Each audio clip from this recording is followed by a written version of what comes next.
গত বছরের জুলাই মাসে গণ অভ্যুত্থান দেখেছিল বাংলাদেশ, দেখেছিল গণভবন থেকে কিভাবে কার্যত পালাতে হয়েছিল আওয়ামী লীগের নেত্রী শেখ হাসিনাকে। তারপরে গোটা দেশ থেকে দফায় দফায় খবর আসতে শুরু করেছিল আওয়ামী লীগের কর্মী সমর্থকদের উপর ভয়াবহ অত্যাচারের। কেবল হাসিনাপন্থী হওয়ার অপরাধে খুন হয়ে যান বহু মানুষ, ঘর ছাড়া অসংখ্য, পাহাড় প্রমাণ মামলা করা হয় হাজারো আওয়ামী কর্মীর বিরুদ্ধে। হাসিনার নাম নেওয়াই যেন দায় হয়ে গিয়েছিল সেই সময়। সেই নৈরাজ্যের পর থেকে পেরিয়েছে 10টা মাস, ধীরে ধীরে বদলেছে ধ্বংসের ছবি। ক্রমে ক্রমে স্পষ্ট হয়েছে আওয়ামী লীগের স্বর। একে একে মাথা তুলেছেন কর্মী সমর্থকরা, ভিডিও বার্তা দিয়েছেন খোদ নেত্রীও, বাড়িয়েছেন মনোবল, জুগিয়েছেন সাহস। তারই ফলস্বরূপ এই মে মাসে স্পষ্ট দেখা যাচ্ছে পরিবর্তন।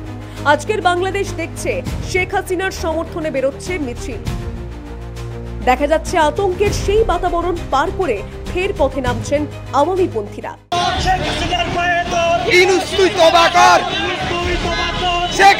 পায়ে ধর, ইনুস তুই তোবা কর, এই বাংলায় থাকবো না, ইউনুসের আস্তানা, এই বাংলা হবে না, ইউনুসের আস্তানা।